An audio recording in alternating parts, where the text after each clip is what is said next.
you as a landlord are providing essentially a service, or the shelter, but they are the customer, right? And if you do not take the time, if you do not hone the skill, if you don't get better at placing good tenants, because let's be clear, even good or great tenants could have bad days, bad months. Life could change.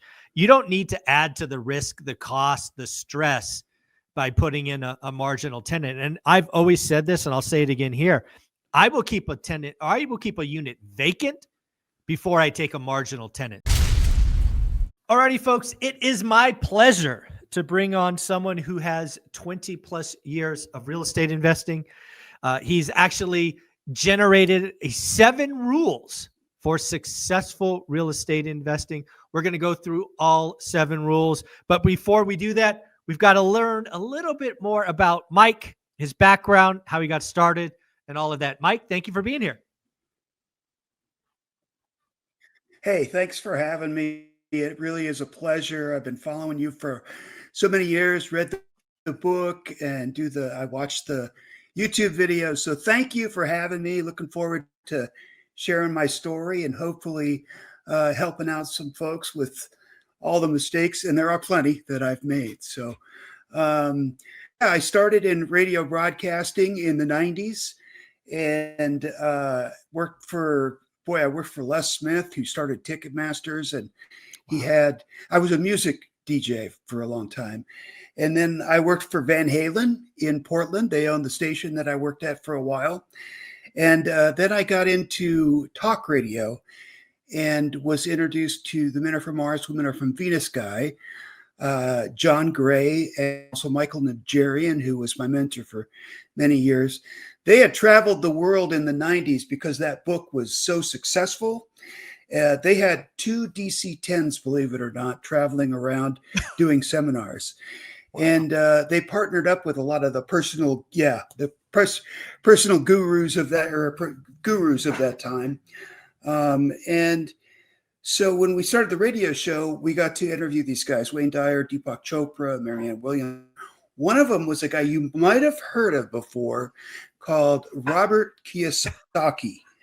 So that was my introduction into real estate. And that was kind of what, turned out a light bulb back there. I thought, well, maybe I should buy a house. So there you go. Yeah. So it does sound like that was the first step you dipped your toe in, but you did something decades ago that the kids today would call house hacking. How did you stumble across that idea? Because today it's the thing. What'd you do? Well, before house hacking, it was basically just called having roommates. Yeah. I couldn't afford the house myself, so I got a couple of roommates by accident. Actually, one of my roommates' son got kicked out of his place, and we had an extra room that we'd never used, and so he moved in with us, and that was the catalyst. That all of a sudden I had 3 roommates. They were paying mortgage. This is how I would advise everybody to get started in real estate. House hacking, it's called now. Bigger Pockets at the time was, kind of in that area, in that neighborhood. They've since gone off on their own way, but maybe they'll come back. But anyway, that's how I got started. Just making a lot of mistakes, and which leads us to number 1. I would say is, and I know it probably isn't the right rule for number 1, but my rule number 1 for real estate is finding good tenants. Yeah. I don't remember where I heard, and you can agree or disagree, but your number 1 thing, your misery or pleasure in real estate is good tenants, right? No, absolutely. I mean, you as a landlord are providing essentially a service, or the shelter, but they are the customer, right? And if you do not take the time, if you do not hone the skill, if you don't get better at placing good tenants, because let's be clear, even good or great tenants could have bad days, bad months. Life could change. You don't need to add to the risk, the cost, the stress by putting in a marginal tenant. And I've always said this, and I'll say it again here. I will keep a unit vacant before I take a marginal tenant. Yeah, absolutely. Love that. Yeah. Yeah. Absolutely. So that's, and then I also learned a couple of mistakes about what not to do as far as finding the properties. My first property was a house. It was a 3 bedroom converted to a 4 bedroom. My second house was a house, a 4 bedroom, a true 4 bedroom house. Again, I had 3 roommates. One of the things that I did that I wouldn't recommend for anybody is they both had pools. They Mm. both had yards and they both had pools. So I spent a lot of weekends cleaning pools and mowing lawns. And, uh, it took me a while to figure out that's probably not the way to go. But Yeah, so it's I think one of the other rules I would say is go ahead. I was just going to agree with you on pools. One of the things that Olivia and I have done is if we've bought in a couple of apartment buildings with pools, and every time we've removed them, right? It's just we don't want the liability, the insurance Oh, risk. We do wow. not want to get that phone call that says, "Hey, some kid had some horrible, horrible accident." So, yeah, we bought. I think 2 of our apartment buildings had pools when we bought them, and they did not have pools 2 weeks after we closed. They were all gone and broken up. So, yeah, we do not. No, not happening. Yeah. And the insurance liability is a good point too. I actually had, when I had bought my first house, it had a slot for kids in the back, which of course we didn't have any kids, so we never used. But one day, I don't know, maybe a year or two after I had had it, the insurance company sent me a nasty letter saying, "We're dropping you because you Yep. have a slide at your back pool." That no warning or nothing. Just okay. So anyway, stay away from pools, stay away from yards. We'll get more into maybe buy box and some of that I've learned since. But so that was the first and second house. My third house was actually a true rental. So that was about 2015. Yeah, it took me a while. Not very smart. So uh, I got to 2015. I bought my first true rental. It was a foreclosure, 100,000, put about 20,000 into it. And, it just, it, it made a lot of money. I mean, not a lot of money, but it wasn't a home run, but it was a solid double, right? So it was making money. I still had the 2 houses.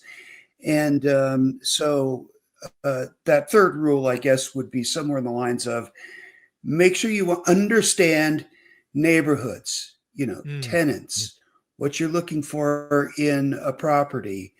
And even, I think we're going to get into financing here in a little bit later. But um, the thing that I had learned in those first couple of years was was uh, educating yourself. There you go. Your book, One Rental at a Time, is a great start. Ken McElroy's ABCs of rental property and ABCs of rental management. He's got a lot of great stuff. Listening to podcasts. At that time, it was Bigger Pockets. And by the way, before we get too much further, I wanted to show you something really quick. Mm. All right. All right. This is a tip that I'm going to give that you gave me. These are checks. These are checks for over $2,000. We're going to get to these. How did I make $2,000 in the last probably 6 weeks or so off one of your tips? Okay.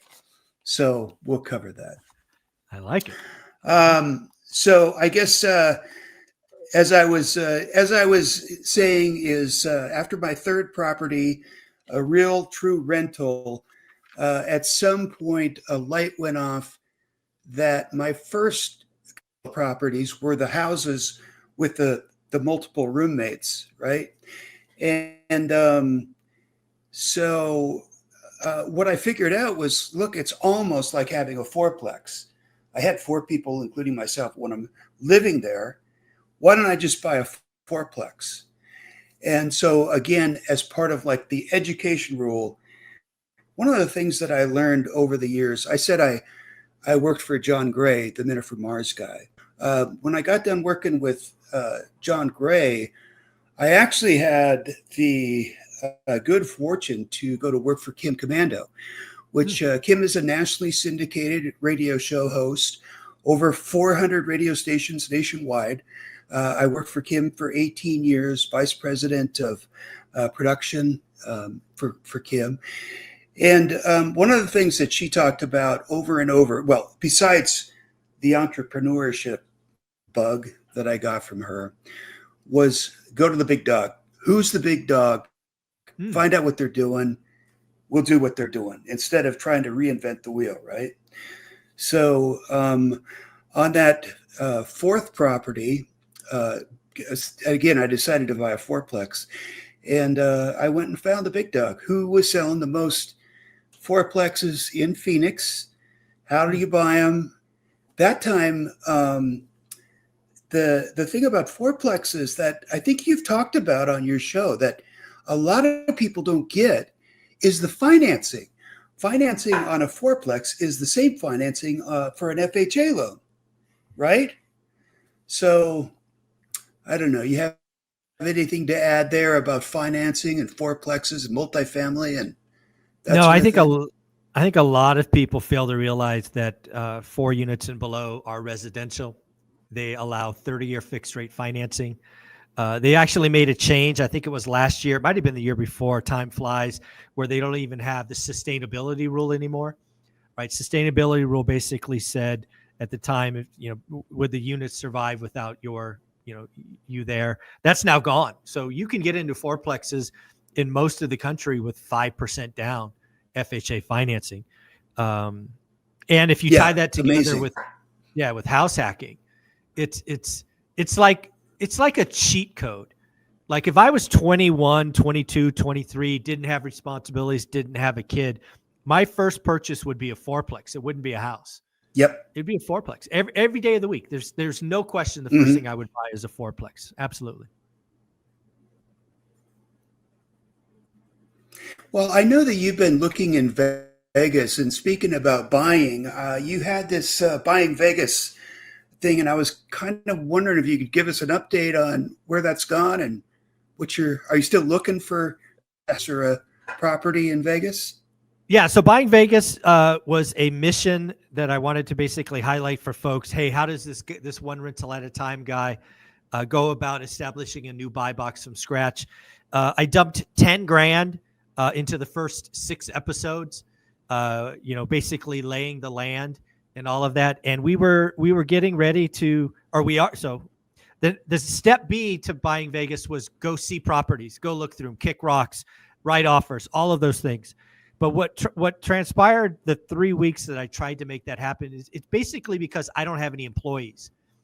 I would have to coordinate with the videographer. I would have to coordinate with the agents. I'd have to coordinate access to the buildings. And it just became a nightmare, stress, and no fun. So I just stopped recording because it's too expensive, too stressful. I was just like, this is supposed to be fun and entertaining. So that's why you haven't seen video 7. But yeah, no, I write offers almost every week. I look every day. When we lock something up, because again, I'm looking for a great deal, I will record it once we've got it. No, but I still have every intention to buy a deal, at least one in Vegas. It's just too time consuming and stressful because if I had employees and I said, hey, Bob, meet me it would be different, but I don't want any overhead. I'm not a big, publishing house. So that's buying Vegas in a nutshell. Well, as I said, when I worked for Kim Commando, we were on the air video a lot, but I also did a podcast. So I know how much work this can be, and interviewing guests, and my goodness, the financial news that you do every day, it's a lot of work. And, but I wanted to acknowledge you for that because it really does. It helps a lot of people. So thank you. And so next up, my next property, here I was, 2016, bought my first fourplex on an FHA loan. You have to live in that, of course, to qualify. So I did. And then it was a little snowball. It was like, okay, I bought my second fourplex the same year, 2017. Next one, 2018. Next fourplex, 2019. So all of a sudden, everything kind of came together, and I was moving. Thank you. However, my next rule is you have to prepare for the worst. You don't know what you don't know. And I know you've talked about this too. Funny enough, or not funny, I guess, but that year, my mom insisted that I get a trust. And in early 21, I started expanding also to different markets. Phoenix was getting too expensive. And so in 2021, I think I bought my first house in Little Rock, Arkansas. It's a good market. But I also started that trust. And of course, you remember COVID in 2020 and 2021. I am the first that would say it would never happen to me. But unfortunately, it did happen to me. And so my next rule is prepare for the unexpected. What happened to me is I got COVID, and I was in the hospital, and I had decided that I was going to 1031 one of those properties and then move over into Florida, or maybe more into Little Rock. But I got really bad. I have a very rare form of pneumonia. And turned out that I was in the hospital on a ventilator in a coma for, I was on a ventilator for almost 2 months. I was in the hospital for almost 4, and I don't remember most of it. Late 2021. Yeah.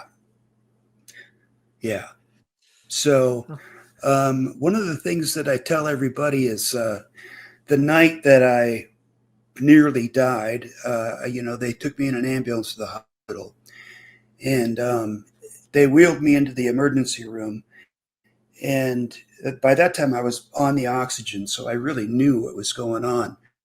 And they said, okay, we need to put you on a ventilator, which at that time, as you know, was kind of the beginning of the end, and almost a death sentence, I thought. And so I had about 5 minutes while they wheeled all the equipment in. I'm in the emergency room, and I had 5 minutes to decide who I was going to text or, let them know. It could have been the last text that I ever sent. So I don't know. I tell people to think about that. Think about who your friends are, because that's when you really find out, where the rubber meets the road, so to speak. So what happened was, while I was in a coma, and my mom had power of attorney, and my real estate agent. Now, we can look at this 2 ways. One, it was the best thing to do. One, she was trying to get a bunch of commissions.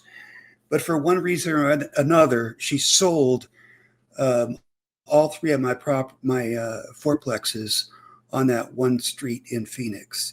So, good or bad. And then not only that, is she was a partner in the people that she sold it to.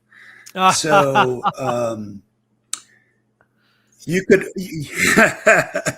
I know it was not a good wake-up call, waking up in the hospital.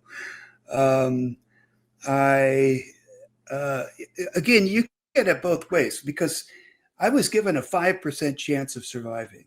Okay. So there was a good chance I wasn't going to make it. And the best to do, the prices were pretty good at that time. So the best thing could have been to sell the properties, which is what we did. And, the worst case scenario, it's not what I would have done, but I did wake up. We got a good price for all the properties. I woke up. I didn't have to work anymore. So again, another rule would be prepare for the worst. And I would always say, kind of have a side hustle.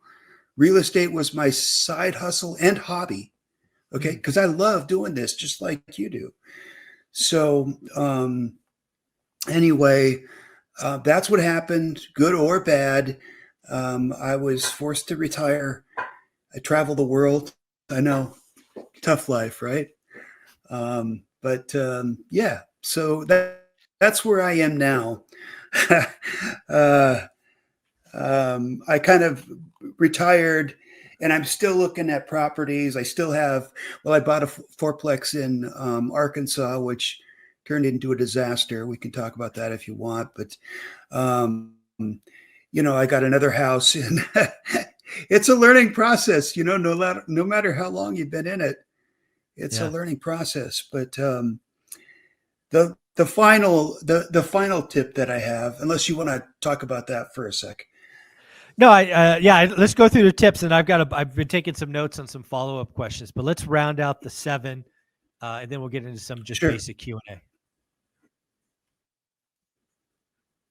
Yeah. Well, actually, the final tip would be to network. And again, going back to kind of education, that's where I got these checks. Is you came out with a tip on the school a while back about Steadily, which is a way that you can get insurance, right? So 2 of these checks are actually from switching my insurance over to Steadily, the 2 properties in Phoenix. And then the other 2 checks are somebody I met at the school who also invests in Little Rock, Arkansas. And we talked on the phone, and she was saying that she has an insurer there that she gave me their name. So we've been kind of exchanging handyman and all that stuff. So anyway, education number 1, networking number 2.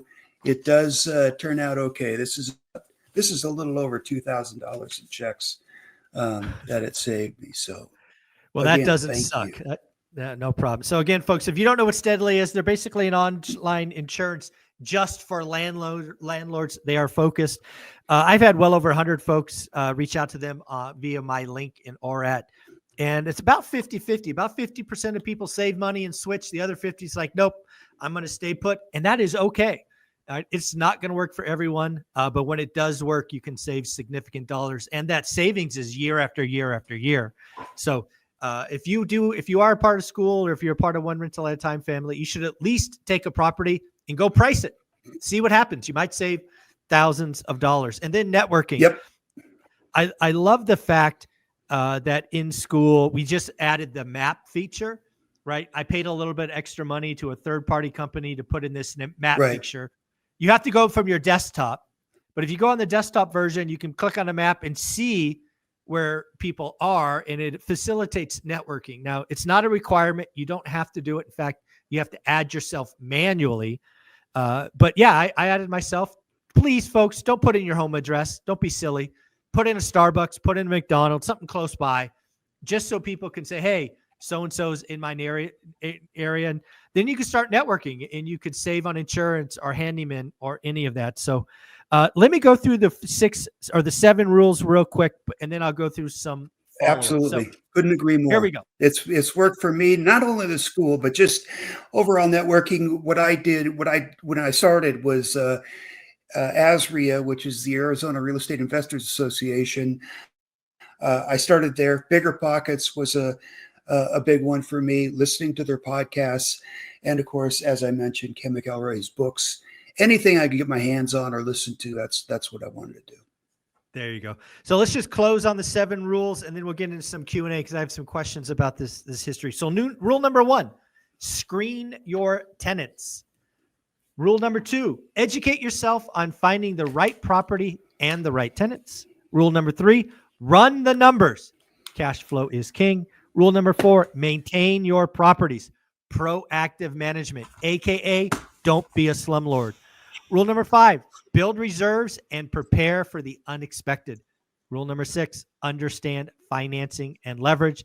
And then finally, rule number 7, focus on relationships. Networking is key. And as I always say, this is a people business.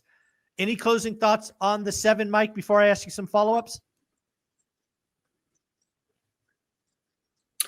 No, just that's what I could think of, and I'm sure there's many, many more. But the most important thing is educate yourself and find out. It really helps to have a mentor too. You're a mentor. There's a lot of them out there. So Yeah. Well, one of the things I know I heard offline is using AI to enhance efficiencies. How are old guys like us using AI to be more efficient?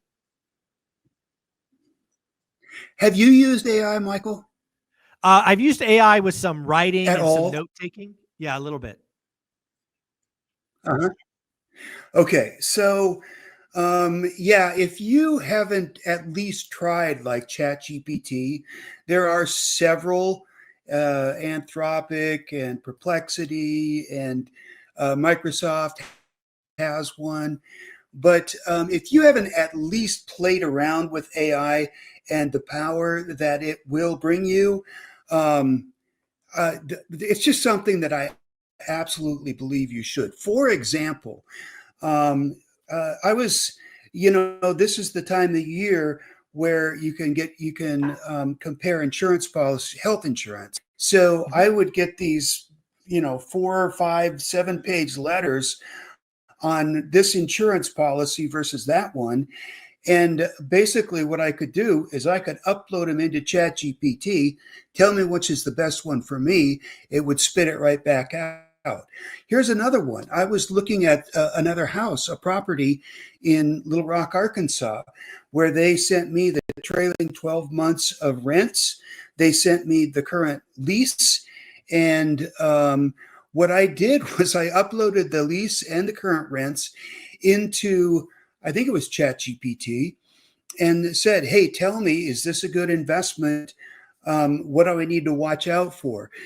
Can I get out of this lease if I do buy the property? Is there a clause in the lease?"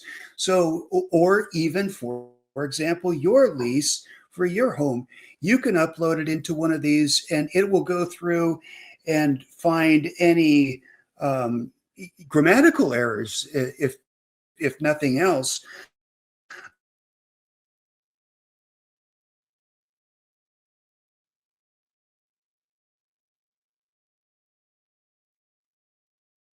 Looks like we may have had a little hiccup with the internet. Let's see if we get Mike back. Again, using AI today is a value add. See if we get Mike back here. I wanted to ask Mike about that Arkansas. Oh, there he is. Mike, you there? Okay. There you Yes. go. Yes, sir. All right. So I love all of that. I do have like 2 or 3 follow-up questions that I noted down. I want to hear about. Number one is that Arkansas disaster fourplex. Let's just kind of break down, why was it a disaster? What were the lessons learned? Let's start with that one. Okay, a good one. Number one lesson learned from that one is just because you have a great real estate agent doesn't mean they're a great real estate agent for investors. Make sure that they understand what you're looking for in an investment. Also, it doesn't mean that they're great property managers if they're a great real estate agent or a great investor real estate agent. They might not be a great property manager. So, what we had, it was an up and coming area. And I'll be right up front with you. We had a lot of drugs in the place, and we just couldn't get rid of them. We'd kick somebody out. We'd think we'd have another good tenant. All of a sudden, they were either doing drugs or stealing something. And it turned out I got another property manager, fired the first one. And that one was, they had a lot of experience, but really that what they were charging me uh, really didn't make sense as far as an investment, right? So I didn't, and it was my own fault. Again, a mistake you make. In the agreement with that second property manager, I didn't read it completely. And they were charging me the first month's rent to place a tenant, not only the 10% per month, but also the first month's rent to place the tenant. So it's like, well, wait a minute, I could, it takes Mm. me a year to break even on a tenant. So Yeah. go Yeah, ahead. not good. Let's do number two of my three follow-up questions. You mentioned pre-roll that there's a couple of applications that you like to use. Why don't we just name drop them? Who are they and what they do, and why some people should check them out?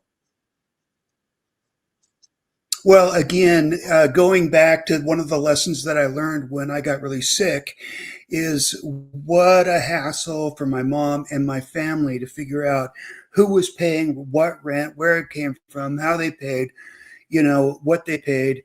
And so what I did is I started using Rent Ready, which is an online platform. There's many, many different ones that you can look into. Rent Ready for me is easy because you can also do background checks, and it's automated. I tell my tenants, this is what I use. That's it. You don't have any other, because if you allow them to use Zelle and PayPal and Rent Ready and something else, well, then you just got another hassle on your hands. So I tell them Rent Ready is the one that I use. There's another one that when I bought my first fourplex, I really had a problem understanding QuickBooks as far as keeping the books, and I tried. I tried. They had templates for real estate people, and I just didn't get it. You have an accounting mind. You're an accountant. I don't, and so I couldn't get QuickBooks. But there's another free one called Azibo, Azibo,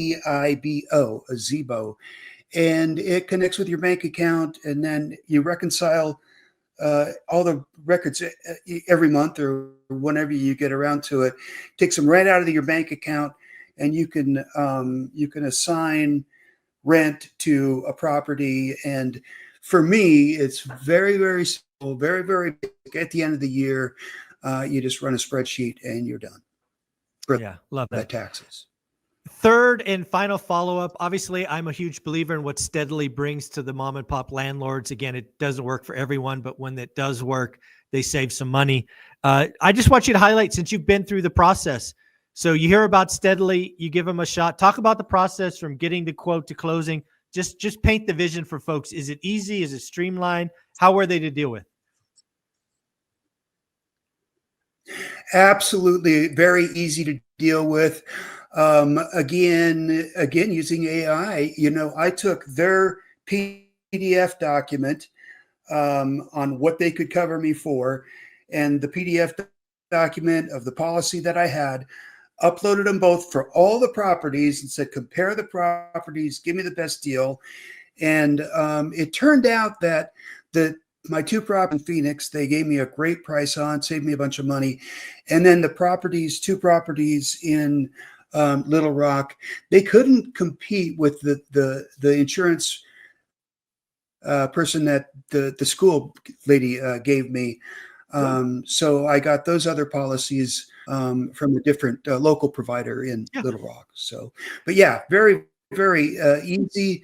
The guy was in Phoenix, of all places. He actually was calling me from about 2 or 3 miles from where my fourplex is. So, but yeah, Yeah. really, really And great company.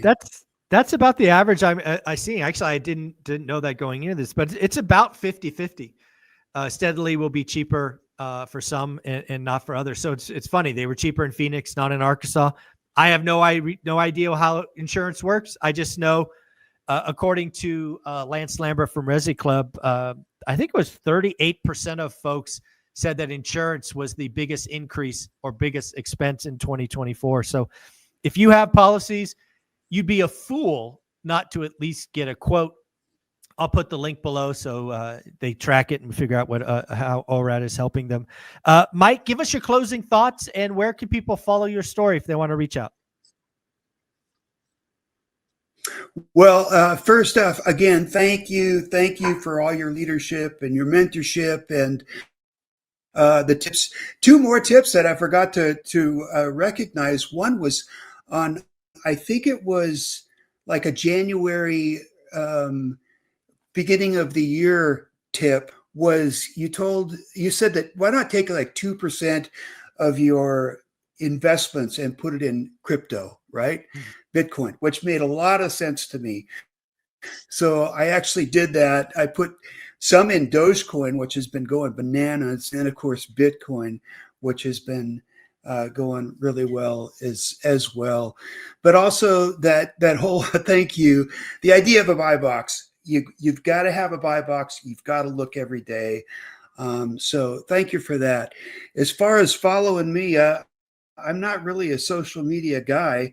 I guess I have a Facebook page. It's probably, but I don't really, That's okay. But Mike, I you're don't a part of really, school. you know People can what? reach out School to you would in be the school. best place. Yeah. Yeah. And Mike, are we going to see you in Yeah, Vegas? exactly. Yeah. I would love to come. I am trying to figure out a way to get there as far as the schedule. But yes, I believe I can make it. Nice, nice. Well, make sure you say hi, get some pictures. I appreciate you. Okay. Thank you. Have a good day. Bye. All right. I hope I didn't